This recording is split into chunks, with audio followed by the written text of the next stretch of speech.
Hello and welcome to Horror from Beyond. I'm your horror host Brian, and today we'll be reviewing the long-lost slasher flick, Intruder.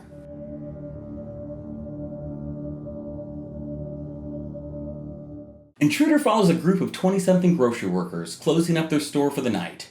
Cashier Jennifer is unexpectedly visited by her violently unstable ex. Long time no see. Craig? How come you haven't returned my calls? This wannabe James Dean quickly moves from attempting to woo his former flame to full-on punching this lady in the face. After the night crew ejects the rebel without a clue, the store's manager informs the group that the store will be closing soon, leaving them all jobless. Tonight we start marking down everything in the store half price. Why? Bill and I are selling the store. After breaking the bad news, it's business as usual, restocking the shelves and cleaning the store for the next day. Unfortunately, Lady Puncher is still lurking around outside, peeping on his ex and knocking out Denim Dan with his own hammer. Inside the store, the real carnage soon begins as the crew is dispatched in a variety of ways, with everything from a partial decapitation, care of a bandsaw, to a good old-fashioned crushing thanks to a baler. Who is the culprit behind these killings? The unstable ex-boyfriend? Or is the intruder one of the night crew themselves? Intruder, originally known as Night Crew, was directed by Evil Dead alumni Scott Spiegel, and is his first feature film. Spiegel definitely thinks outside of the box when it comes to the camera work in this film. Some of it works, and some of it does not.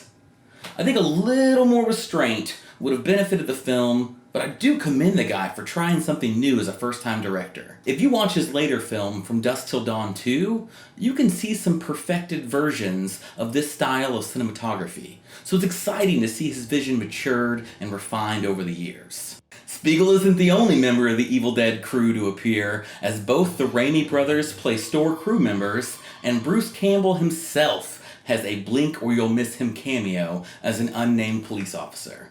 The standout of the three is definitely Sam Raimi, who flexes a bit of his acting chops as Randy, the store's butcher. While enjoyable as the goofy slacker, I'm definitely glad he didn't quit his day job. The rest of the actors range from late-night infomercial to high school drama club levels. Particularly bad are final girl Jennifer and her greaseball ex-boyfriend. Craig, I'm sorry about what happened. I really am. But as far as you and I are concerned, it's over, and it's been over for a year now. The gore effects are pretty damn good considering the low budget and are courtesy of practical effects pioneers Kurtzman, Nictero, and Berger. I think a tad more dramatic lighting would have covered some of the obvious seams, but like I said earlier, partial decapitation with a bandsaw. How awesome is that? So now for a major spoiler. If you can really spoil a 25-year-old movie, so feel free to scrub past this part to the end. Go ahead, I'll wait. A large part of the film's charm is its faceless killer.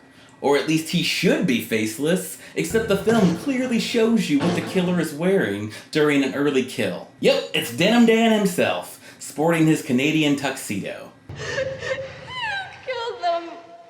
You killed all of them. But why? For the store. Danny was always a big boss. He always called the shots on every business deal until now. I couldn't let that son of a bitch take the store away from me. The store's my whole life.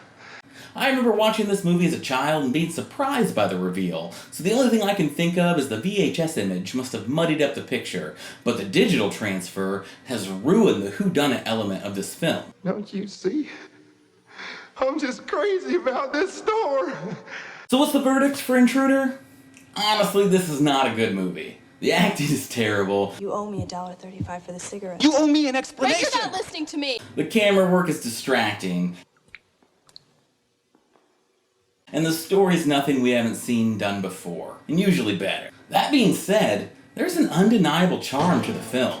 It truly is one of the last slasher films from the 80s, before the 90s had to go and ruin the genre for everyone. If you enjoy cheapo, Halloween-style slashers, or are a fan of Team Raimi, then I would strongly recommend this flick.